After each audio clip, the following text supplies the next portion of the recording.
उच्चारण करो जी। वाहिगुरु जी का खालसा, वाहिगुरु जी की फतेह। सतनाम वाहिगुरु साहिब जी। श्लोक महला तीजा। ਇਹ ਪਾਵਨ ਸ਼ਲੋਕ ਧੰਨ ਗੁਰੂ ਅਮਰਦਾਸ ਮਹਾਰਾਜ ਜੀ ਦੀ ਰਚਨਾ ਤੋਂ ਉਚਾਰਨ ਕੀਤਾ ਗਿਆ ਹੈ ਜੀ। ਇਹ ਮਨ ਹਰ ਜੀ ਦਾ ਏਕ ਮਨ ਇੱਕ ਚਿਤ ਪਾਏ। ਗੁਰੂ ਅਮਰਦਾਸ ਮਹਾਰਾਜ ਬਖਸ਼ਿਸ਼ ਕਰਦੇ ਇਹ ਮਨ ਤੂੰ ਹਰ ਜੀ ਨੂੰ ਧਿਆ। ਔਰ ਧਿਆਉਣਾ ਕਿਵੇਂ ਹੈ? ਇੱਕ ਮਨ ਇੱਕ ਚਿੱਤ ਭਾਏ। ਭਾਈ ਜਿਹੜਾ ਸ਼ਬਦ ਹੈ ਤਾਂ ਭਾਵਨਾ ਹੈ। ਇੱਥੇ ਭਾਈ ਦਾ ਅਰਥ ਪ੍ਰੇਮ ਵੀ ਹੈ। ਮਹਾਰਾਜ ਕਹਿੰਦੇ ਮਨਾਂ ਤੇ ਰੱਬ ਨੂੰ ਜਪਣਾ ਚਾਹੁੰਦਾ ਹੈ ਨਾ, ਫਿਰ ਇੱਕ ਮਨ ਤੇ ਇੱਕ ਚਿੱਤ ਹੋ ਗਈ ਜਪ ਨੂੰ। ਗੁਰਮੁਖੋ ਇਕਾਗਰਤਾ ਦੀ ਬੜੀ ਜ਼ਰੂਰਤ ਹੈ। ਆਪ ਜੀ ਬਾਣੀ ਪੜ੍ਹਦੇ ਹੋ, ਸਿਮਰਨ 'ਚ ਜੁੜਦੇ ਹੋ, ਜਾਂ ਕੀਰਤਨ ਸੁਣਦੇ ਹੋ, ਕਥਾ ਸੁਣਦੇ ਹੋ, ਇਕਾਗਰਤਾ ਦੀ ਬਹੁਤ ਜ਼ਰੂਰਤ ਹੈ। ਗੁਰੂ ਅਰਜਨ ਸਾਹਿਬ ਮਹਾਰਾਜ ਕਹਿੰਦੇ ਸਾਵਧਾਨ ਇਕਾਗਰ ਚੀਤ। ਸਾਨੂੰ ਸੰਗਤ 'ਚ ਸਾਵਧਾਨ ਹੋ ਕੇ ਬੈਠਣਾ ਚਾਹੀਦਾ। ਮੇਰੇ ਮਨ ਏਕ ਸਿਓ ਚੇਤ ਲਾਏ। ਮੇਰੇ ਮਨਾਂ ਇੱਕ ਨਾਲ ਚਿੱਤ ਜੋੜ। ਜਿਨ੍ਹਾਂ ਦਾ ਜੁੜ ਗਿਆ ਉਹਨਾਂ ਨੇ ਫਿਰ ਕਿਹਾ ਕਿ ਪ੍ਰਭ ਸਿਓ ਲਾਗ ਰਹਿਓ ਮੇਰਾ ਚੀਤ। ਮੇਰਾ ਜੁੜ ਗਿਆ ਜੀ ਚਿੱਤ। ਕੋਈ ਵੀ ਕਰਤਾ ਗੁਰਮੁਖੋ ਬਾਣੀ ਤੇ ਸਾਨੂੰ ਮਨ ਜਾਣ ਲਾ ਕੇ ਪੜ੍ਹਨੀ ਚਾਹੀਦੀ ਹੈ। ਸਾਨੂੰ ਕੋਈ ਵੀ ਕਾਰਜ ਹੈ ਜੇ ਮਨ ਨਹੀਂ ਲੱਗੇਗਾ ਉਹਦੇ 'ਚ ਕਾਮਯਾਬੀ ਨਹੀਂ ਹੈ। ਬੰਦਾ ਚੱਟੀ ਨਾਲ ਅਸੀਂ ਕੁਝ ਨਹੀਂ ਕਰਨਾ। ਮਹਾਰਾਜ ਕਹਿੰਦੇ ਬੰਦਾ ਚੱਟੀ ਜੋ ਭਲੇ ਨਾ ਗੁਣ ਨਾ ਉਪਕਾਰ ਮਾਫ ਕਰ ਦੇਣਾ ਗੁਰਮੁਖੋ। ਹੁਣ ਬਹੁਤਿਆਂ ਨੇ ਜਿਹੜੇ ਸਹਿਜ ਪਾਠ ਦੀ ਮੋਬਾਈਲਾਂ ਤੇ ਰੱਬ ਕੀਤੇ, ਉੱਥੇ ਮਨ ਕੋ ਨਹੀਂ ਜੁੜਦਾ। ਉੱਥੇ ਮੈਸੇਜ ਵੀ ਆਉਂਦੇ, ਉੱਥੇ ਕਾਲ ਵੀ ਆਉਂਦੀ ਹੈ। ਮਹਾਰਾਜ ਕਹਿੰਦੇ ਪੋਥੀ ਪਰਮੇਸ਼ਰ ਦਾ ਥਾਨ ਹੈ, ਪੋਥੀ 'ਚ ਰੱਬ ਵਸਿਆ। ਉਹ ਪੋਥੀ ਨੇ ਉਹ ਗੁਰੂ ਨਾਨਕ ਸਾਹਿਬ ਮਹਾਰਾਜ ਦੇ ਦਰਸ਼ਨ ਹੁੰਦੇ ਆ। ਬਾਣੀ ਅਸੀਂ ਪੋਥੀ ਤੋਂ ਪੜ੍ਹਨੀ ਹੈ ਜੀ। ਪੋਥੀ ਪ੍ਰਕਾਸ਼ ਕਰੀਏ ਤੇ ਬੜੇ ਪਿਆਰ ਦੇ ਨਾਲ ਅਸੀਂ ਉਹ ਮੇਰਾ ਗੱਲ ਤੇ ਮੋਬਾਈਲ ਨੂੰ ਪਾਸੇ ਰੱਖ ਕੇ ਸਾਨੂੰ ਬਾਣੀ ਪੜ੍ਹਨੀ ਚਾਹੀਦੀ ਹੈ। ਜਦੋਂ ਅਸੀਂ ਪੜ੍ਹਦੇ ਹਾਂ ਉਦੋਂ ਸਾਨੂੰ ਸਿਰਫ ਬਾਣੀ ਵੱਲ ਵੀ ਧਿਆਨ ਰੱਖਣਾ ਚਾਹੀਦਾ। ਉਦੋਂ ਪਰਿਵਾਰ ਤੋਂ ਵੀ ਲਾਂਭੇ ਹੋ ਜਾਣਾ ਚਾਹੀਦਾ, ਸੰਸਾਰ ਤੋਂ ਵੀ ਲਾਂਭੇ ਹੋਣਾ ਚਾਹੀਦਾ। ਸਿਰਫ ਇੱਕ ਨਿਰੰਕਾਰ ਨਾਲ ਚਿੱਤ ਜੁੜਿਆ ਹੋਣਾ ਚਾਹੀਦਾ। ਤੇ ਮਾਫ ਕਰਨਾ ਬਹੁਤ ਇਤਿਹਾਸ ਬਾਣੀ ਵੀ ਟਾਈਮ ਦੀ ਇਸ ਵੱਲ ਧਿਆਨ ਰੱਖ ਕੇ ਵੀ ਇੰਨੇ ਮਿੰਟਾਂ 'ਚ ਮੈਂ ਪਾਠ ਕਰ ਲੈਣਾ, ਮੈਂ ਇੰਨੇ ਵਜੇ ਘਰੋਂ ਨਿਕਲਣਾ। ਬਾਣੀ ਪੜ੍ਹਨ ਲੱਗਿਆ ਕਦੇ ਵੀ ਕਾਲ ਨਹੀਂ ਕਰਨੀ। ਜੇ ਸ਼ਬਦ ਨਹੀਂ ਸਹੀ ਬੋਲਿਆ ਗਿਆ ਦੁਬਾਰਾ ਤੁਸੀਂ ਸ਼ਬਦ ਦਾ ਉਚਾਰਨ ਕਰੀਏ। ਨਹੀਂ ਸਮਝ ਲੱਗਦੀ ਕਿਸੇ ਤੋਂ ਜਾ ਕੇ ਤੁਸੀਂ ਇਹਦਾ ਉਚਾਰਨ ਕਿਵੇਂ ਕਰਨਾ ਹੈ। ਸਾਨੂੰ ਹਰੇਕ ਕਾਰਜ 'ਚ ਮਨ ਲਾ ਕੇ ਕਰਨਾ ਚਾਹੀਦਾ। ਬਾਣੀ ਤੇ ਮਨ ਲਾ ਕੇ ਪੜ੍ਹਨੀ ਚਾਹੀਦੀ। ਜੇ ਸੁਲਤਾਨਪੁਰ ਦੀ ਧਰਤੀ ਤੇ ਇੱਕ ਘਟਨਾ ਵਾਪਰਦੀ ਹੈ ਤੇ ਉਹਦੇ 'ਚ ਮਹਾਰਾਜ ਇਹੀ ਸਮਝਾਉਂਦੇ ਆ। ਜਦੋਂ ਸਤਿਗੁਰੂ ਜੀ ਨਦੀ 'ਚੋਂ ਬਾਹਰ ਨਿਕਲਦੇ ਆ ਵੇਈ 'ਚੋਂ, ਤੇ ਮਹਾਰਾਜ ਨੇ ਬਚਨ ਕਹੇ ਨਾ ਕੋਈ ਹਿੰਦੂ ਨਾ ਮੁਸਲਮਾਨ। ਤੇ ਲੋਕ ਹੈਰਾਨ ਕਹਿੰਦੇ ਮਹਾਰਾਜ ਤੁਸੀਂ ਤੇ ਇਹ ਕਹਿੰਦੇ ਹੋ ਕੋਈ ਪੱਕਾ ਹਿੰਦੂ ਤੇ ਪੱਕਾ ਮੁਸਲਮਾਨ ਹੈ ਨਹੀਂ। ਮਹਾਰਾਜ ਕਹਿੰਦੇ ਨੇ ਇਹ ਨਹੀਂ ਅਸੀਂ ਕਹਿੰਦੇ। ਮਹਾਰਾਜ ਕਹਿੰਦੇ ਮਾਨਸ ਕੀ ਜਾਤ ਸਭ ਇੱਕ ਹੈ ਪਹਿਚਾਣ ਕੋਈ। 10ਵੇਂ ਪਾਤਸ਼ਾਹ ਨੇ ਜਾ ਕੇ ਬਚਨ ਕਹੇ ਭਾਈ ਇੱਥੇ ਕੋਈ ਹਿੰਦੂ ਮੁਸਲਮਾਨ ਨਹੀਂ, ਅਸੀਂ ਰੱਬ ਦੇ ਪੈਦਾ ਕੀਤੇ ਹੋਏ ਆ। ਏਕ ਪਿਤਾ ਏਕ ਸਕੇ ਹਮ ਬਾਦਕ ਅਵਲ ਅੱਲਾ ਨੂਰ ਉਪਾਇਆ।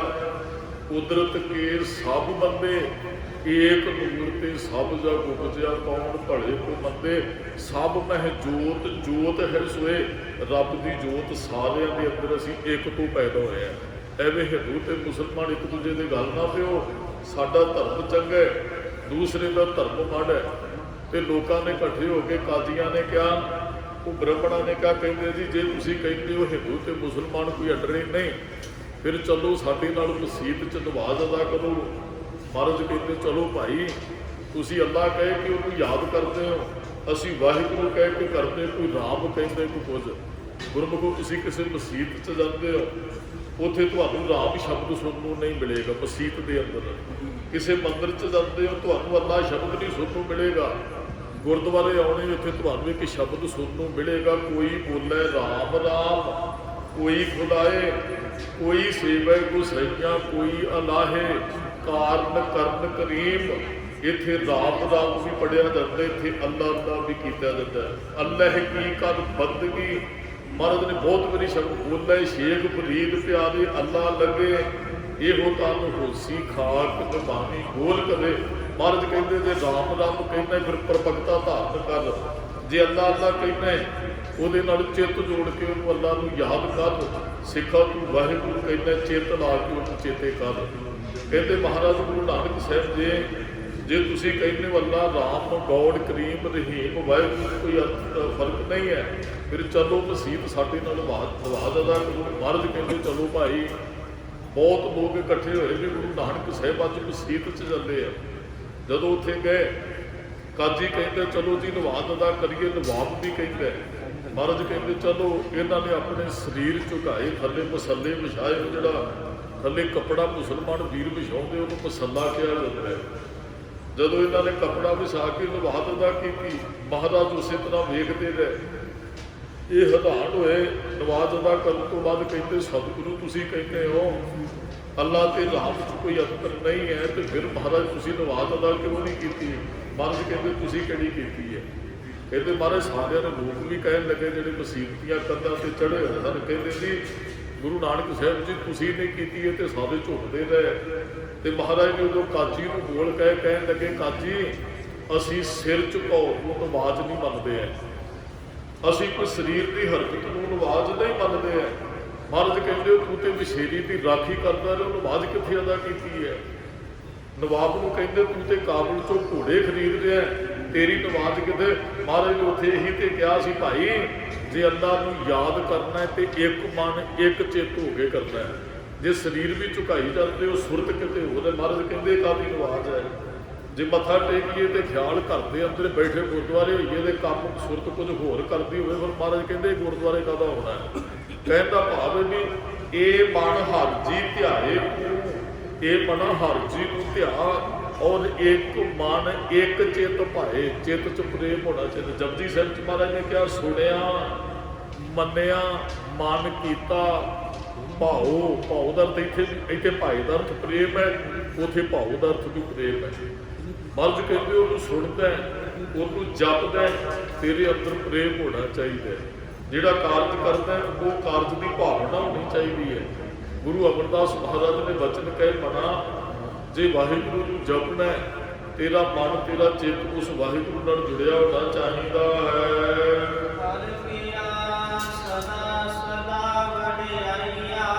ਉਸ ਹਰ ਕੀਆਂ ਵਡਿਆਈਆਂ ਨਾਲ ਸਦਾ ਹੀ ਸਦਾ ਸਾਹਿਬ ਮੇਰਾ ਮੀਤ ਨਵਾਂ ਸਦਾ ਸਦਾ ਦਾਤਾਰ। ਉਹ ਤੇ ਸਦਾ ਹੀ ਸਾਨੂੰ ਸੁਭਾਸ ਦਿੰਦਾ ਹੈ, ਉਹ ਤੇ ਜੀਵਨ ਦੇ ਰਿਹਾ, ਉਹ ਤੇ ਹਰਕਤ ਕਰ ਰਿਹਾ ਸਾਰਿਆਂ ਦੇ ਅੰਦਰ। ਉਹਦੀ ਵਡਿਆਈ ਹੈ।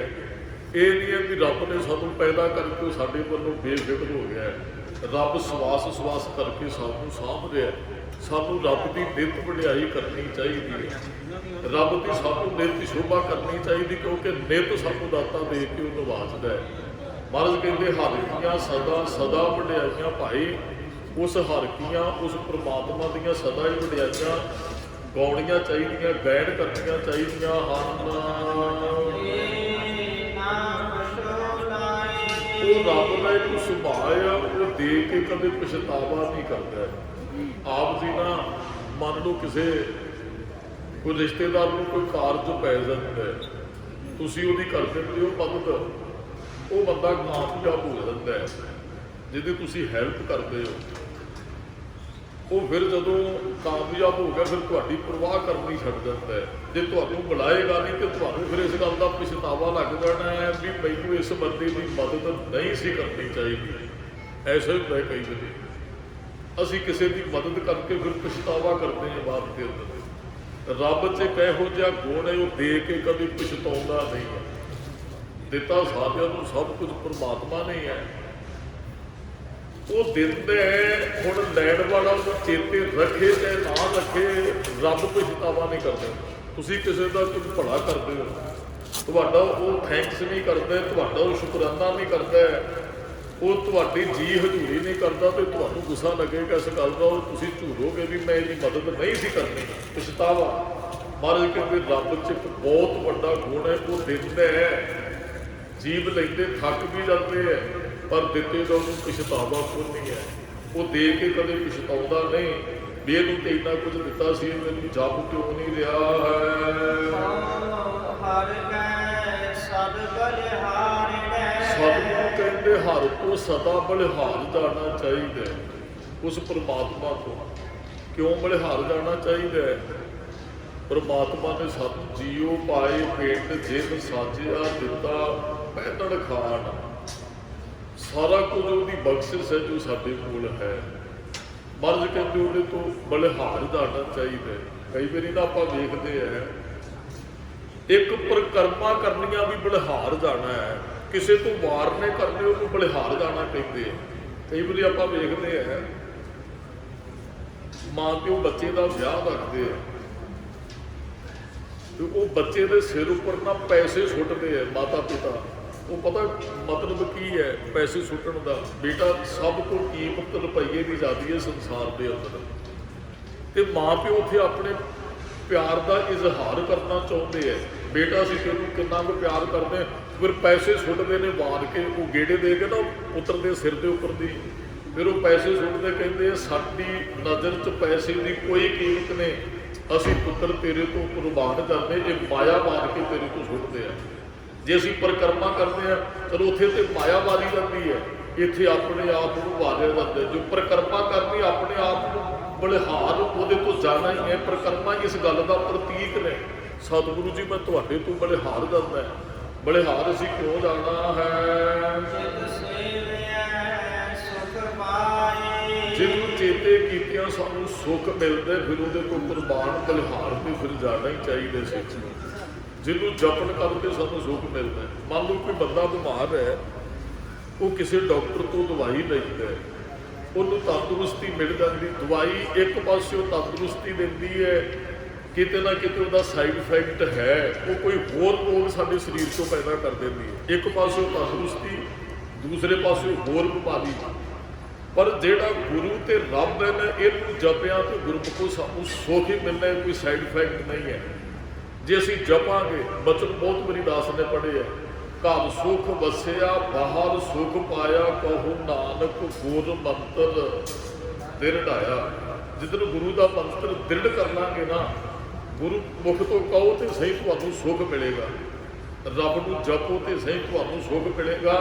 ਜਿਹਨੂੰ ਜਪਿਆ ਸਾਨੂੰ ਸੁਖ ਮਿਲਦਾ ਹੈ, ਜਿਹਨੂੰ ਚੇਤੇ ਕੀਤਿਆਂ ਸਾਨੂੰ ਆਨੰਦ ਖੁਸ਼ੀ ਪ੍ਰਸੰਨਤਾ ਮਿਲਦੀ ਹੈ। ਮਹਾਰਾਜ ਕਹਿੰਦੇ ਫਿਰ ਉਹਦੇ ਤੋਂ ਬਲਿਹਾਰ ਤੇ ਸਾਨੂੰ ਜਾਣਾ ਹੀ ਚਾਹੀਦਾ ਹੈ।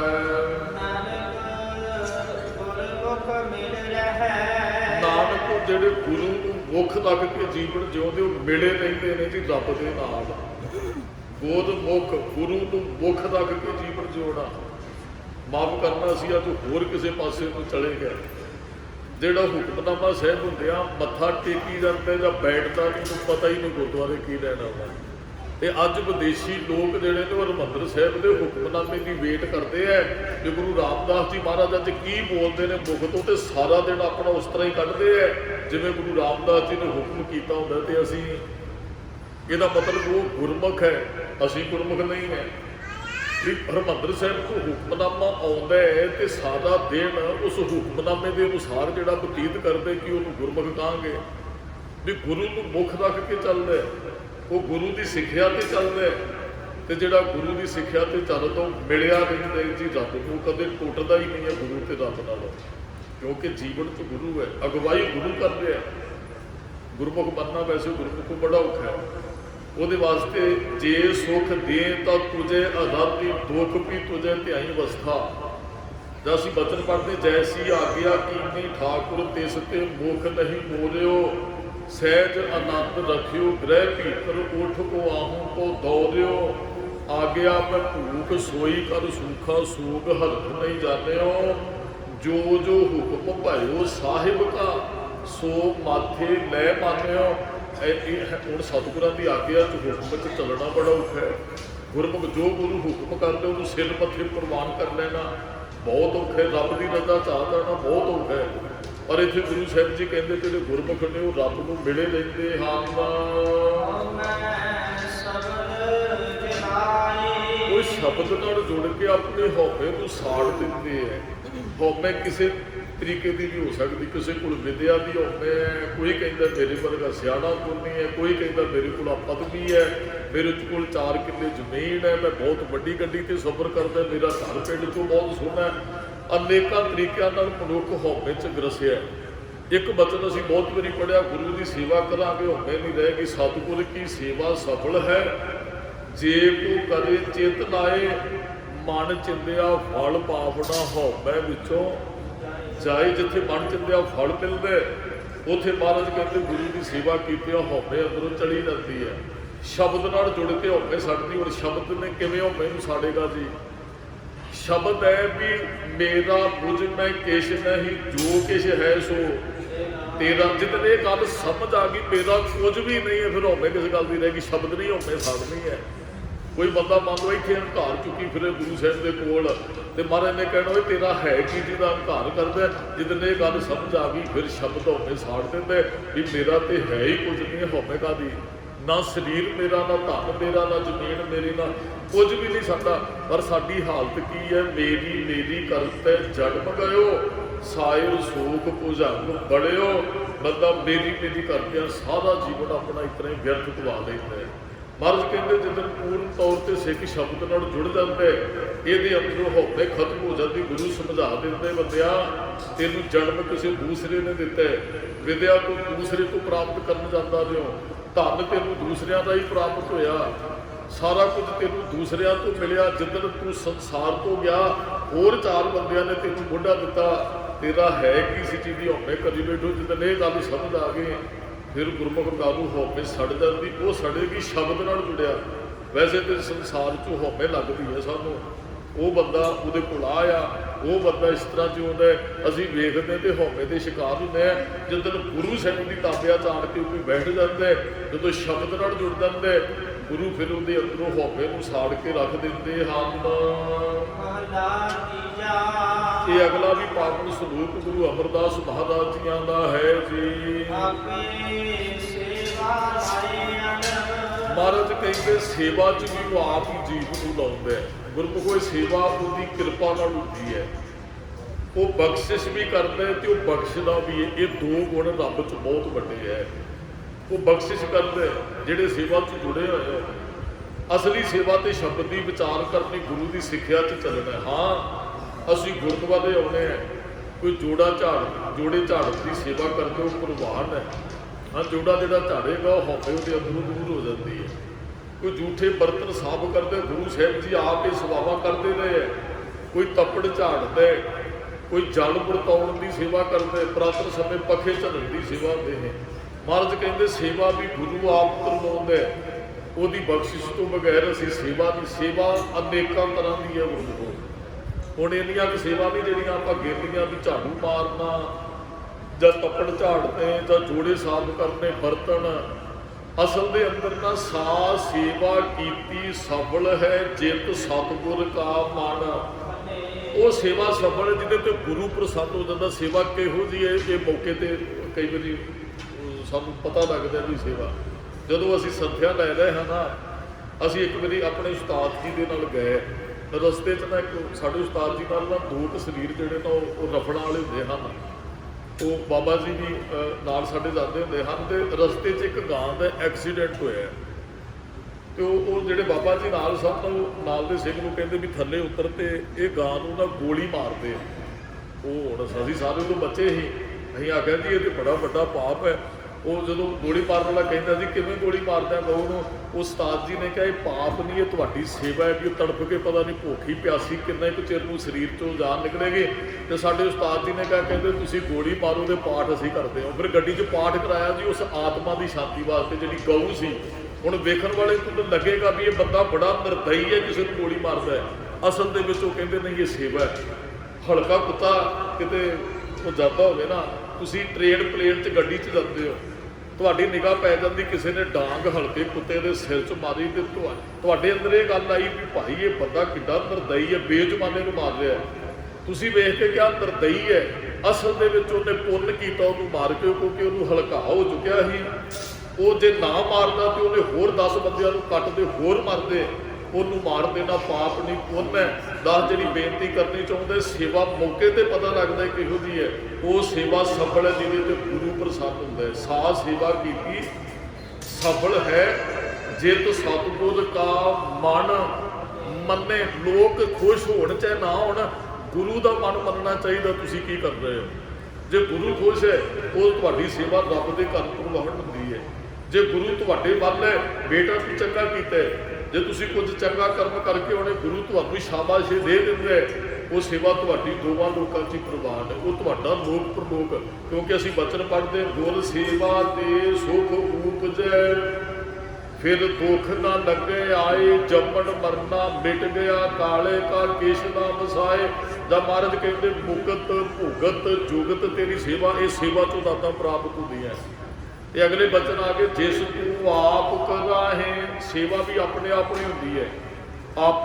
ਆਪੇ ਸੇਵਾ ਲਾਏ ਹਨ, ਆਪੇ ਬਖਸ਼ ਕਦੇ। ਉਹ ਸੇਵਾ 'ਚ ਵੀ ਆਪ ਜੀਵ ਨੂੰ ਜੋੜਦਾ ਹੈ ਜੀ। ਇਹ ਵੀ ਉਹਦੀ ਇੱਕ ਬੜੀ ਵੱਡੀ ਬਖਸ਼ਿਸ਼ ਹੈ। ਅੱਜ ਮੱਸਿਆ ਦਾ ਦਿਹਾੜਾ ਹੈ, ਅੱਧੀ ਰਾਤ ਤੋਂ ਬਹੁਤ ਸੰਗਤਾਂ ਜਿਹੜੀਆਂ ਨਾ ਪ੍ਰਸ਼ਾਦੇ ਪਕਾ ਕੇ ਲਿਆਉਂਦੀਆਂ। ਇੱਥੇ ਤਾਂ 1-2-3 ਟਰਾਲੀਆਂ ਆਉਂਦੀਆਂ ਜੀ ਅੱਧੀ ਰਾਤ ਦਾ। ਹੁਣ ਇਹ ਕਿੱਡੀ ਵੱਡੀ ਸੇਵਾ ਹੈ ਵੀ ਸਾਰੀ ਰਾਤ ਕੋਈ ਜਾਗਦਾ ਹੋਏਗਾ ਗੁਰੂ ਕੇ ਪਿਆਰ ਦੇ ਅੰਦਰ, ਵੀ ਸਵੇਰੇ ਜਾਗ ਨਹੀਂ ਪਾਉਣੀ ਸੰਗਤ, ਤੇ ਰਾਤ ਨੂੰ ਆਪਣੇ ਪਰਿਵਾਰ ਨੂੰ ਲਾ ਕੇ ਉਹ ਕਰਦੇ ਨੇ ਪ੍ਰਸ਼ਾਦੇ ਤਿਆਰ, ਸਬਜ਼ੀ ਬਣਾਉਂਦੇ ਨੇ ਰਾਤ ਨੂੰ। ਕਿਸੇ ਪ੍ਰਸ਼ਾਦੇ ਬੜੇ ਅੰਮ੍ਰਿਤ ਵੇਲੇ ਆਉਂਦੇ ਨੇ। ਉਹ ਸੇਵਾ ਹੈ ਕਿਸੇ ਦੀ, ਪਿੱਛੇ ਭਾਵਨਾ ਹੈ। ਜਿਹੜਾ ਪ੍ਰਸ਼ਾਦਾ ਤੁਸੀਂ ਛਕ ਰਹੇ ਹੋ, ਗੁਰੂ ਦੇ ਪਿਆਰ 'ਚ ਸਾਰੀ ਰਾਤ ਜਾਗਣਾ, ਸਵੇਰੇ ਸੰਗਤ ਵਾਸਤੇ ਟਰਾਲੀ ਟੋਕਰੇ ਭਰ ਕੇ ਸੇਵਾ 'ਚ ਲੈ ਆਉਣੇ। ਇਹ ਤੇ ਸੇਵਾ ਹੈ ਕਿ ਬਖਸ਼ਿਸ਼ ਗੁਰੂ ਕਰਦਾ ਹੈ। ਅੱਜ ਬਹੁਤ ਪ੍ਰਬੰਧ 'ਚ ਸੰਗਤਾਂ ਸਾਥ ਦਿੱਤੀਆਂ। ਉਹਨਾਂ ਨੇ ਪਹਿਲਾਂ ਹੀ ਸੋਚਿਆ ਹੁੰਦਾ ਭਾਈ ਅਸੀਂ ਫਿਰ ਜੋੜਾ ਘਰ 'ਚ ਸੇਵਾ ਕਰਾਂਗੇ, ਅਸੀਂ ਸਾਈਕਲ ਸਟੈਂਡ 'ਤੇ ਸੇਵਾ ਕਰਾਂਗੇ।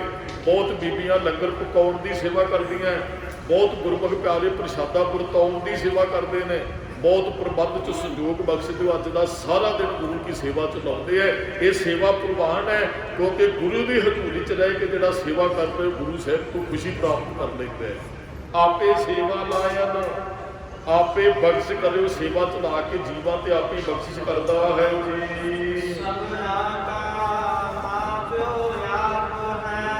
ਉਹ ਜਿਹੜਾ ਪਰਮਾਤਮਾ ਵਾਹਿਗੁਰੂ ਦਾ ਉਹ ਸਾਰਿਆਂ ਦਾ ਮਾਂ ਪਿਓ ਹੈ। ਇਹ ਬਹੁਤ ਸ਼ਬਦ ਗੁਰੂ ਗ੍ਰੰਥ ਸਾਹਿਬ ਤੋਂ ਮਿਲਦੇ ਆ। ਆਪਾਂ ਨੂੰ ਹੁਣੇ ਅਰਦਾਸ ਕਰਨੀ ਹੈ। ਅਰਦਾਸ ਤੋਂ ਪਹਿਲਾਂ ਇੱਕ ਪੰਕਤੀ ਪੜ੍ਹੀ ਜਾਣੀ ਹੈ। ਤੂੰ ਠਾਕੁਰ ਤੁਮ ਪਹਿ, ਅਰਦਾਸ ਜੀਓ ਪਿੰਡ ਸਭ ਤੇਰੀ, ਤੁਮ ਮਾਤ ਪਿਤਾ ਹਮ ਬਾਲਕ। ਅਸੀਂ ਸਤਿਗੁਰਾਂ ਨੂੰ ਕਹਿ ਰਹੇ ਨੇ ਮਹਾਰਾਜ ਤੁਸੀਂ ਸਾਡੇ ਮਾਂ ਪਿਓ ਤੋਂ, ਅਸੀਂ ਤੁਹਾਡੇ ਬੱਚੇ ਆ ਤੇ ਕੁਝ ਕਹਿਣ ਲੱਗੇ ਆ। ਅਰਦਾਸ ਕਹਿਣੇ ਕੀ ਹੁੰਦਾ ਹੈ? ਤੁਮ ਮਾਤ ਪਿਤਾ ਹਮ ਬਾਲਕ ਤੇਰੇ, ਤੁਮ ਦੀ ਕਿਰਪਾ ਮਹਿ ਸੂਖ। ਤੇਰੀ ਕਿਰਪਾ ਨਾਲ ਘਨੇਰੇ ਸੁੱਖ ਸਾਨੂੰ ਪ੍ਰਾਪਤ ਹੁੰਦੇ ਆ। ਤੂੰ ਸਾਡਾ ਮਾਂ ਪਿਓ ਹੈ, ਸੁੱਖ ਦਿੰਦਾ। ਜਾਂ ਹਰ ਜੀ ਮਾਤਾ, ਹਰ ਜੀ ਪਿਤਾ, ਹਰ ਜੀਓ ਪ੍ਰਤਪਾਲਕ। ਹਰ ਜੀ ਮੇਰੀ ਸਾਧ ਕਦੇ ਹਮ ਹਰ ਕੇ ਬਾਲਕ।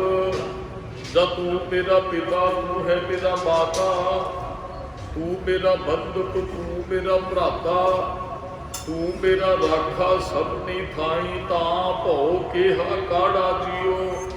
ਤੂੰ ਸਾਡਾ ਮਾਂ ਪਿਓ ਹੈ, ਸਾਡੀ ਸੰਭਾਲ ਕਰਦਾ ਹੈ। ਅਸੀਂ ਆਪਣੇ ਬੱਚਿਆਂ ਦੀ ਪ੍ਰਤਪਾਲਨਾ ਕਰਦੇ ਹਾਂ ਨਾ, ਸੰਭਾਲ ਸਾਰ ਲੈਂਦੇ ਹਾਂ। ਸਭਨਾ ਕਾ ਮਾਂ ਪਿਓ ਆਪ ਹੈ, ਆਪੇ ਸਾਲ ਕਦੇ। ਉਹ ਸਾਡੀ ਖਬਰ ਸਾਰ ਲੈਂਦੇ। ਕਦੇ ਵੀ ਆਪਣੇ ਆਪ ਨੂੰ ਇਹ ਨਾ ਸਮਝੋ ਵੀ ਅਸੀਂ ਗੁਰੂ ਕੀ ਨਜ਼ਰ ਤੋਂ ਬਾਹਰ ਆ। ਬੱਚਾ ਨਾ ਸਕੂਲ ਜਾਂਦਾ, ਕਾਲਜ ਜਾਂਦਾ, ਉਹ ਵਿਦੇਸ਼ 'ਚ ਰਹਿੰਦਾ, ਮਾਂ ਪਿਓ ਬੱਚੇ ਦੀ ਖਬਰ ਸਾਰ ਲੈਂਦੇ। ਉਹ ਹੋਰਨਾਂ ਨੂੰ ਫੋਨ ਕਰਕੇ ਪੁੱਛਦੇ ਠੀਕ ਹੈ ਸਭ ਕੁਝ। ਵਿਦੇਸ਼ ਬੈਠੇ ਬੱਚੇ ਦਾ ਮਾਂ ਪਿਓ ਇੱਥੇ ਬੈਠੇ ਖਿਆਲ ਰੱਖਦੇ ਆ। ਰੱਬ ਨੇ ਸਾਨੂੰ ਪੈਦਾ ਕੀਤਾ, ਰੱਬ ਸਾਡਾ ਫਿਕਰ ਕਰਦਾ। ਉਹ ਵੱਖਰੀ ਗੱਲ ਹੈ, ਸਾਨੂੰ ਰੱਬ ਦਾ ਫਿਕਰ ਨਹੀਂ ਹੈ। ਕੋਟ ਬ੍ਰਹਮੰਡ ਕੋ ਠਾਕੁਰ ਸੁਆਮੀ, ਸਰਬ ਜੀਆਂ ਕਾ ਦਾਤਾ ਰੇ। ਪ੍ਰਤ ਪਾਲੈ ਨਿਤ ਸਾਰ ਸੰਭਾਲੈ, ਇੱਕ ਗੁਣ ਨਹੀਂ ਮੂਰਖ ਦਾਤਾ ਰੇ। ਮਾਂ ਪਿਓ ਤੇ ਬੱਚਿਆਂ ਤੇ ਬੜੇ ਸਹਾਨ ਕਰਦੇ ਨੇ। ਬੱਚੇ ਮਾਂ ਪਿਓ ਨੂੰ ਸਾਂਭਣ ਚਾਹੇ ਨਾ ਸਾਂਭਣ, ਬੱਚਿਆਂ ਤੇ ਡਿਪੈਂਡ ਕਰਦਾ ਹੈ। ਜੇ ਮਾਂ ਪਿਓ ਬੱਚਿਆਂ ਦੀ ਸੇਵਾ ਕਰਦੇ ਨੇ, ਸੇਵਾ ਹੀ ਤੇ ਬਚਪਨ ਸਾਡੀ ਕੀਤੀ ਹੈ, ਬੱਚਿਆਂ ਨੂੰ ਵੀ ਮਾਂ ਪਿਓ ਦੀ ਸੇਵਾ ਕਰਨੀ ਚਾਹੀਦੀ ਹੈ। ਅੱਜ ਸਮੇਂ ਦੀ ਜ਼ਰੂਰਤ ਹੈ। ਆ ਬੜਾ ਵੱਡਾ ਕਲੰਕ ਹੈ ਸਾਡੇ ਮੱਥੇ ਤੇ, ਜਿਹੜੇ ਪੰਜਾਬ ਵਿੱਚ ਬਿਰਧ ਆਸ਼ਰਮ ਖੁੱਲ ਰਹੇ ਨੇ। ਅਸੀਂ ਬਾਣੀ ਨੂੰ ਜਿਉਣ ਵਾਲੇ ਅੱਜ ਮਾਂ ਪਿਓ ਨੂੰ ਬਿਰਧ ਆਸ਼ਰਮ ਵਿੱਚ ਘੱਲਾਂਗੇ। ਆ ਨਸ਼ਾ ਛਡਾਊ ਕੇਂਦਰ ਤੇ ਬਿਰਧ ਆਸ਼ਰਮ ਪੰਜਾਬ ਦੇ ਮੱਥੇ ਤੇ ਬਹੁਤ ਵੱਡਾ ਧੱਬਾ ਲੱਗ ਚੁੱਕੇ ਹੈ। ਗੁਰੂ ਕਿਰਪਾ ਕਰੇ ਇਹ ਦੋ ਖਤਮ ਹੋ ਜਾਣ, ਇੱਕ ਨਸ਼ਾ ਛਡਾਊ ਕੇਂਦਰ, ਇੱਕ ਬਿਰਧ ਆਸ਼ਰਮ। ਅਸੀਂ ਮਾਂ ਪਿਓ ਦੀ ਸੇਵਾ ਕਰੀਏ, ਸਾਡੇ ਬੱਚੇ ਬਾਣੀ ਬਾਣੇ ਦੇ ਧਾਰਨੀ ਬਣ ਜਾਣ, ਉਹ ਨਸ਼ਿਆਂ ਦੇ ਜਿਹੜੇ ਆਦੀ ਨੇ ਗੁਰੂ ਚਰਨਾਂ 'ਚ ਅਰਦਾਸ ਕਰੋ, ਉਹਨਾਂ ਨੂੰ ਮੁਕਤੀ ਬਖਸ਼ਿਸ਼ ਕਰੋ ਨਸ਼ਿਆਂ ਤੋਂ। ਅਸੀਂ ਬਾਣੀ ਨੂੰ ਜਿਉਣ ਵਾਲੇ ਕਿਸ ਪਾਸੇ ਨੂੰ ਤੁਰ ਗਏ, ਉਹ ਸਾਡੀ ਖਬਰਸਾਰ ਲੈਂਦੇ, ਮਨੁੱਖ ਫਿਰ ਵੀ ਉਹਦਾ ਧੰਨਵਾਦ ਜਾਂ ਸ਼ੁਕਰਾਨਾ ਨਹੀਂ ਕਰਦਾ। ਮਿਹਰਬਾਨ ਸਾਹਿਬ ਮਿਹਰਬਾਨ, ਸਾਹਿਬ ਤੇਰਾ ਮਿਹਰਬਾਨ, ਜੀ ਸਗਲ ਕੋ ਦੇ ਦਾਨ, ਤੂੰ ਕਾਹੇ ਡੋਲੇ ਪ੍ਰਾਣੀਆਂ, ਤੁਧ ਰਾਖੇਗਾ ਸਿਰਜਣਹਾਰ, ਜਿਨ ਪਦਾਇਸ਼ ਤੂੰ ਕੀਆ ਸੋਈ ਦੇ, ਆਧਾਰ ਜਿਹਨੇ ਤੈਨੂੰ ਪੈਦਾ ਕੀਤਾ ਉਹ ਤੇਰੀ ਸਾਧ ਵੀ ਲੈਂਦਾ। ਮਹਾਰਾਜ ਕਹਿੰਦੇ ਉਹ ਸਾਡਾ ਮਾਂ ਪਿਓ ਹੈ, ਉਹ ਸਾਡੀ ਖਬਰਸਾਰ ਨੇ। ਏਕ ਪਿਤਾ ਏਕ ਸਕੇ ਹਮ ਬਾਦਕ, ਤੂੰ ਮੇਰਾ ਗੁਰਹਾਈ ਗੁਰਦੇਵ ਮਾਤਾ, ਗੁਰਦੇਵ ਪਿਤਾ ਗੁਰਦੇਵ ਸੁਆਮੀ ਤੂੰ ਨਿਸਦਾ। ਉਹ ਸਾਡੀ ਮਾਂ ਪਿਓ ਹੈ, ਸਾਨੂੰ ਉਹਦਾ ਸਤਿਕਾਰ ਕਰਨਾ ਚਾਹੀਦਾ ਕਿਉਂਕਿ ਉਹ ਸਾਡੀ ਪ੍ਰਤਿਪਾਲਨਾ ਕਰ ਰਿਹਾ ਹੈ। ਮਹਾਰਾਜ ਕਹਿੰਦੇ ਜਿਹੜੇ ਨਾਮ ਧਿਆਉਂਦੇ ਨੇ, ਨਾਮ ਧਿਆਏ ਹਨ ਸੁਖ ਫਲ ਪਾਏ ਹਨ, 8 ਪਹਿਰ ਅਰਬ ਹੈ। ਜਿਹੜੇ ਨਾਮ ਨਾਲ ਜੁੜ ਜਾਂਦੇ ਨੇ, 8 ਪਹਿਰ ਜਪਦੇ ਹੈ, ਉਹਨਾਂ ਨੂੰ ਫਲ ਰੂਪ ਚ ਸੁਖ ਮਿਲਦੇ ਹੈ। ਨਾਨਕ ਨਾਮ ਧਿਆਏ ਹਨ, ਜਿਹੜੇ ਨਾਮ ਨੂੰ ਧਿਆਉਂਦੇ ਹਨ ਉਹਨਾਂ ਦਾ ਵਾਸਾ ਭਾਈ ਨਿਜ ਘਰ ਚ ਹੋ ਜਾਂਦੇ। ਨਿਜ ਘਰ ਮਹਿਲ ਪਾਵੋ ਸੁਖ ਸਹਿਜੇ, ਬਹੁਤ ਨਾ ਹੋਏ ਉਹ ਫੇਰਾ, ਜਾਂ ਨਾਨਕ ਬੱਧਾ ਘਰ ਕਹਾਂ ਜਿੱਥੇ ਬਿਰਤ ਨਾ ਜਨਮ। ਜਦਾ ਮਨੁੱਖ ਦੀ ਆਤਮਾ ਨੂੰ ਉੱਥੇ ਵਾਸਾ ਹੋ ਜਾਂਦਾ ਭਾਈ ਜਿੱਥੇ ਨਾਮ ਵਡਿੱਪੈ, ਨਾ ਬਿਮਾਰੀ ਹੈ ਤੇ ਨਾ ਹੀ ਜਨਮ ਮਰਨ ਦਾ ਗੇੜ ਹੈ ਜੀ। ਤੇ ਜਿਹੜੇ ਜਪਦੇ ਨੇ ਭਾਈ ਉਹਨਾਂ ਦੀ ਸੋਭਾ ਵੀ ਫਿਰ ਜੁਗਾ ਜੁਗਾ ਤੱਕ ਹੁੰਦੀ ਹੈ। ਆਪਾਂ ਸਤਜੁਗ ਦੁਆਪਰ ਤ੍ਰੇਤੇ ਉਹਨਾਂ ਦੇ ਵਿੱਚ ਅਵਤਾਰ ਵਿਚਰੇ ਤੇ ਅੱਜ ਉਹਨਾਂ ਨੂੰ ਯਾਦ ਕਰਦੇ ਆ। ਕਿਉਂ ਕਰਦੇ ਆ? ਕਾਲੀ ਯੁੱਗ 'ਚ ਉਹਨਾਂ ਨੂੰ ਪਿਛਲੇ ਯੁੱਗਾਂ ਦੇ ਅਵਤਾਰਾਂ ਨੂੰ ਵੀ ਯਾਦ ਕੀਤਾ ਜਾਂਦਾ। ਕਿਉਂ? ਉਹ ਰੱਬ ਨੂੰ ਭੁੱਲ ਨਿਬੜੇ, ਉਹਨਾਂ ਨੇ ਬੰਦਗੀ ਕੀਤੀ ਹੈ। ਮਹਾਰਾਜ ਕਹਿੰਦੇ ਬੰਦਿਆ ਤੂੰ ਵੀ ਜਪ, ਤੇਰੀ ਵੀ ਸ਼ੋਭਾ ਹੋਏਗੀ। ਜਪਣ ਵਾਲਿਆਂ ਦੀ ਸ਼ੋਭਾ ਵਡਿਆਈ ਹਮੇਸ਼ਾ ਹੀ ਹੁੰਦੀ ਹੈ ਕਿਉਂਕਿ ਆਵਹਿ ਨਾ ਜਾਹੇ ਨਾ ਕਬਹੁ ਮਰਤੇ ਪਾਦ ਬ੍ਰਹਮ ਸੰਗਾਰੀ ਦੇ। ਸੱਚੇ ਮਾਰਗ ਚੱਲਦਿਆਂ ਉਸਤਤ ਕਦੇ ਜਹਾਨ। ਚਲੋ ਬਹੁਤੇ ਯੁੱਗਾਂ 'ਚ ਨਹੀਂ, ਇਸ ਯੁੱਗ 'ਚ ਤੇ ਆਪਣੀ ਸ਼ੋਭਾ ਖੱਟ ਲਈਏ ਵੀ ਲੋਕ ਸਾਨੂੰ ਚੰਗਾ ਕਹਿਣ। ਚੰਗਾ ਉਦੋਂ ਕਹਿਣਗੇ ਜਦੋਂ ਚੰਗੇ ਗੁਣ ਆਉਣਗੇ ਤੁਹਾਡੇ ਅੰਦਰ। ਲੋਕ ਆਟੋਮੈਟਿਕਲੀ ਉਹ ਸਾਡੇ ਬਜ਼ੁਰਗ ਇੱਕ ਸਿੱਖਿਆ ਦਿੰਦੇ ਹੁੰਦੇ ਹਨ, ਕਹਿੰਦੇ ਕੰਮ ਆਪਣਾ ਤੇ ਸ਼ੋਭਾ ਸੰਸਾਰ ਦੀ। ਤੁਸੀਂ ਭਲਾ ਕਰਮ ਕਰੋ, ਕਿਸੇ ਦਾ ਕੁਝ ਨਹੀਂ ਜੇ ਕਰਦੇ, ਕਰਮ ਆਪਣਾ ਹੀ ਕਰਦੇ ਹੋ, ਸੰਸਾਰ ਤੁਹਾਡੀ ਸ਼ੋਭਾ ਜ਼ਰੂਰ ਕਰੇਗਾ। ਭਾਈ ਇਹ ਚੰਗੇ ਪਾਸੇ ਇਨਸਾਨ ਜੁੜਿਆ ਹੈ, ਭਾਈ ਇਹ ਤੇ ਬੜਾ ਬਾਣੀ ਪੜ੍ਹਨ ਵਾਲਾ ਹੈ ਤੇ ਗੁਰਦੁਆਰੇ ਜਾਂਦਾ ਹੈ। ਤੁਸੀਂ ਚੰਗਾ ਕਰਮ ਕਰੋ, ਸ਼ੋਭਾ ਤੁਹਾਡੀ ਆਟੋਮੈਟਿਕ ਹੋ ਜਾਣੀ ਹੈ। ਉਹ ਸ਼ੋਭਾ ਵਾਹਿਗੁਰੂ ਕਰਾਉਂਦਾ ਹੈ। ਮਹਾਰਾਜ ਕਹਿੰਦੇ ਜਿਹੜੇ ਨਾਮ ਧਿਆਉਂਦੇ ਨੇ, ਨਿਜ ਘਰ 'ਚ ਟਿਕ ਜਾਂਦੇ ਨੇ, ਉਹਨਾਂ ਦੀ ਜੁਗਾ ਜੁਗਾ ਤੱਕ ਸ਼ੋਭਾ ਹੁੰਦੀ ਹੈ। ਹਰੇਕ ਯੁੱਗ 'ਚ ਉਹਨਾਂ ਦੀ ਸ਼ੋਭਾ ਹੋਈ ਹੈ। ਗੁਰੂ ਸਾਹਿਬ ਜੀ ਬਖਸ਼ਿਸ਼ ਕਰਦੇ ਹਨ ਪੌੜੀ ਦੇ ਅੰਦਰ, ਸਮਰੱਥ ਹੈ ਕਰਤੇ। ਜੇ ਕਰਕੇ ਤੂੰ ਕਰਤੇ ਕਰਾਉਣ ਦੀ ਸਮਰੱਥਾ ਰੱਖਦਾ, ਉਹ ਕਰ ਵੀ ਦੇ ਕਰਵਾ। ਗੁਰਮੁਖੋ ਸਾਡੀ 10 ਨੇ ਇੱਕ ਪੰਕਤੀ ਪੜ੍ਹੀ ਵੀ ਏਕ ਪਿਤਾ ਏਕ ਸਕੇ ਹਮ ਬਾਦਕ। ਇੱਕ ਮਾਂ ਪਿਓ ਦੇ ਅਸੀਂ ਸਾਰੇ ਬੱਚੇ ਆ। ਰੱਬ ਨੇ ਜਦੋਂ ਸ੍ਰਿਸ਼ਟੀ ਨੂੰ ਪੈਦਾ ਕੀਤਾ, ਇਹਦਾ ਮਤਲਬ ਇੱਕ ਔਰਤ ਤੇ ਇੱਕ ਮਨੁੱਖ ਬਣਾਇਆ ਪ੍ਰਮਾਤਮਾ ਨੇ। ਫਿਰ ਉਹਦੇ ਤੋਂ ਅਸੀਂ ਪੈਦਾ ਹੋਏ ਸਾਰੇ ਜਿੰਨੇ ਵੀ ਹਾਂ ਸੰਸਾਰ ਤੇ। 2 ਜਣਿਆਂ ਨੂੰ ਉਹਨੇ ਪੈਦਾ ਕੀਤਾ, ਬਾਕੀ ਫਿਰ ਆਪਣੇ ਆਪ ਤੋਂ ਪੈਦਾ ਹੋਏ ਆ। ਰੱਬ ਕਰਦਾ ਵੀ ਹੈ ਤੇ ਕਰਾਉਂਦਾ ਵੀ ਹੈ।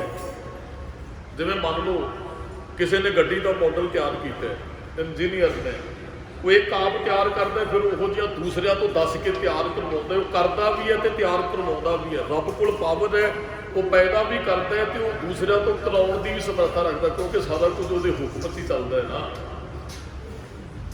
ਰੱਬ ਨੇ ਸਾਨੂੰ ਰੌਸ਼ਨੀ ਦੇਣੀ ਸੀ ਤੇ ਉਹ ਸੂਰਜ ਤੋਂ ਕਰਵਾ ਰਿਹਾ ਹੈ। 2 ਦੀਵੇ 14 ਹਟਨਾਦੇ, 2 ਦੀਵੇ ਉਹਨੇ ਚੰਦਰਮਾ ਤੇ ਸੂਰਜ।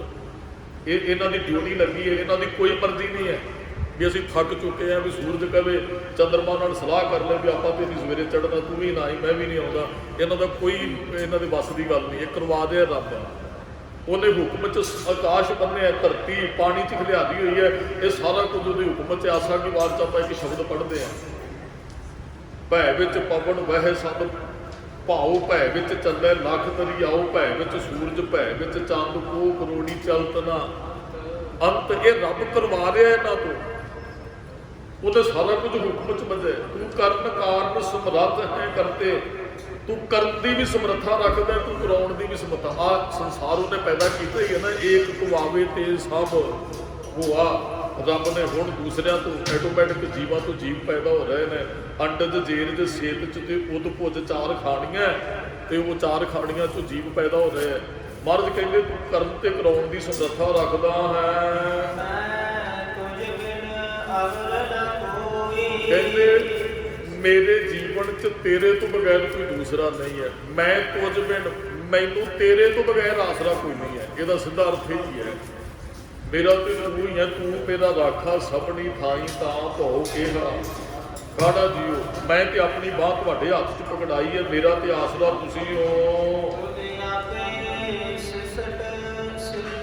ਹੇ ਵਾਹਿਗੁਰੂ ਜੀ, ਤੂੰ ਆਪੇ ਸ੍ਰਿਸ਼ਟੀ ਨੂੰ ਸਿਰਜਿਆ ਹੋਇਆ ਹੈ। ਕਹਿੰਦੇ ਆਪੇ ਹੀ ਇੱਕ ਦਿਨ ਸਮੇਟ ਲਏਗਾ। ਇਹ ਰੱਬ ਦੀ ਪੈਦਾ ਕੀਤੀ ਸ੍ਰਿਸ਼ਟੀ ਹੈ, ਜਦੋਂ ਉਹ ਚਾਹੇਗਾ ਉਹਦੇ ਨੂੰ ਸਮੇਟ ਲਏਗਾ ਜੀ। ਸਾਰਿਆਂ ਦੇ ਅੰਦਰ ਇੱਕ ਉਹਦਾ ਹੁਕਮ ਹੈ, ਤੇ ਸ਼ਬਦ ਦਾ ਅਰਥ ਹੁਕਮ ਹੈ। ਹੁਕਮ ਵਰਤ ਰਿਹਾ ਜੀ, ਹੁਕਮ ਹੈ ਅੰਦਰ ਸਭ ਕੋ, ਬਾਹਰ ਹੁਕਮ ਨਾ ਕੋਏ। ਉਹਦਾ ਹੁਕਮ ਸਾਰਿਆਂ ਤੇ ਲਾਗੂ ਹੁੰਦਾ ਹੈ ਭਾਈ, ਉਹਦੇ ਹੁਕਮ 'ਚ ਸੰਸਾਰ ਚੱਲ ਰਿਹਾ ਹੈ। ਜੋ ਕਰੇ ਸੋ ਹੋਈ, ਰੱਬ ਜੀ ਜੋ ਕਰਦੇ ਹੋ ਹੁੰਦਾ ਹੋਈ ਹੈ। ਨਰ ਚਾਹਤ ਕਸ਼ ਔਰ ਔਰੇਗੀ, ਔਰੇ ਭਈ ਚੇਤਵਤ ਰਹਿਓ ਠਕੌਰ, ਨਾਨਕ ਬਾਸੀ ਮਤਾ ਕਰੇ ਪਛਮ ਕੇ ਤਾਈ, ਪੂਰਬ ਹੀ ਲੈ ਜਾਤ। ਅਸੀਂ ਜੋ ਸੋਚਦੇ ਉਹ ਨਹੀਂ ਹੁੰਦਾ, ਹੁੰਦਾ ਉਹ ਜੋ ਪ੍ਰਮਾਤਮਾ ਕਰਦਾ ਹੈ। ਅਸਾਂ ਜੋਰ ਨਾਹੀਂ ਕਿਛ ਕਰ ਹਮ ਸਾਕੈ, ਸਾਡੇ ਅੰਦਰ ਕੋਈ ਤਾਕਤ ਨਹੀਂ ਅਸੀਂ ਕੁਝ ਕਰ ਸਕੀਏ। ਇਹ ਤੇ ਤੂੰ ਕਰਵਾ ਰਿਹਾ ਹੈ। ਜੋ ਕਰੇ, ਇੱਥੇ ਬਿੰਦੀ ਲਾ ਕੇ ਬੋਲਾਂਗੇ, ਜੋ ਤੂੰ ਕਰਦਾ ਸੋ ਹੋਈ, ਉਹੀ ਸੰਸਾਰ 'ਚ ਹੋ ਰਿਹਾ ਹੈ। ਇਹਦੇ ਦੋ ਅਰਥ ਨੇ, ਇੱਕ ਤੇ ਗੁਰਮੁਖਾਂ ਨੂੰ ਵਡਿਆਈ ਦਿੰਦਾ ਰੱਬ, ਇੱਕ ਹੈਗਾ ਵੀ ਗੁਰਮੁਖ ਰੱਬ ਦੀ ਵਡਿਆਈ ਕਰਦੇ ਹੈ। ਵੱਡੇ ਕੀਆਂ ਵਡਿਆਈਆਂ ਕਿਛ ਕਹਿਣਾ ਕਹਿਣ ਨਾ ਜਾਇ ਜਨ, ਹਉ ਕਿਆਸ ਨਾਹੀ ਕਿਰਮ ਜੰਤ। ਵੱਡੀ ਤੇਰੀ ਵਡਿਆਈ ਅਸੀਂ ਤੇ ਕਿਰਮ ਹੈ, ਤੇਰੀਆਂ ਵਡਿਆਈਆਂ ਬੜੀਆਂ ਵੱਡੀਆਂ। ਗੁਰਮੁਖ ਨੂੰ ਵਡਿਆਈ ਦਿੰਦੇ, ਗੁਰਮੁਖ ਰੱਬ ਦੀ ਵਡਿਆਈ ਕਰਦੇ ਹਨ। ਇਹ ਵਡਿਆਈ ਹਰ ਨੂੰ ਜਪ ਕੇ ਗੁਰਮੁਖ ਪ੍ਰਾਪਤ ਕਰ ਲੈਂਦੇ ਹਨ। ਨਾਨਕ ਗੁਰਮੁਖਾਂ ਨੇ ਉਸ ਵਾਹਿਗੁਰੂ ਨੂੰ ਆਰਾਧਿਆ।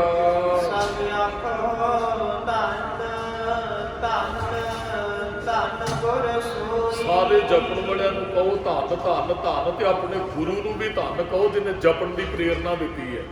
ਅਸੀਂ ਤੇ ਗੁਰੂ ਦੀ ਬਖਸ਼ਿਸ਼ ਨਾਲ ਹੀ ਜਪਦੇ ਆ ਨਾ। ਜੇ ਗੁਰੂ ਸਾਨੂੰ ਜੋ ਕੁਝ ਦੱਸਿਆ ਰੱਬ ਬਾਰੇ, ਗੁਰੂ ਸਾਹਿਬ ਨੇ ਦੱਸਿਆ, ਅਸੀਂ ਤੇ ਜਾਣਦੇ ਹੀ ਕੁਝ ਨਹੀਂ ਹੈ। ਸਾਡਾ ਗੁਰੂ ਵੀ ਧੰਨ, ਜਪਣ ਵਾਲੇ ਵੀ ਧੰਨ ਧੰਨ ਧੰਨ ਧੰਨ ਜਨ ਆਇਆ, ਜਿਸ ਪ੍ਰਸਾਦ ਸਭ ਜਗਤ ਧਰਾਇਆ। ਗੁਰੂ ਵੀ ਧੰਨ, ਜਪਣ ਵਾਲੇ ਵੀ ਧੰਨ। ਇੰਨੀਆਂ ਨੂੰ ਬੇਨਤੀ।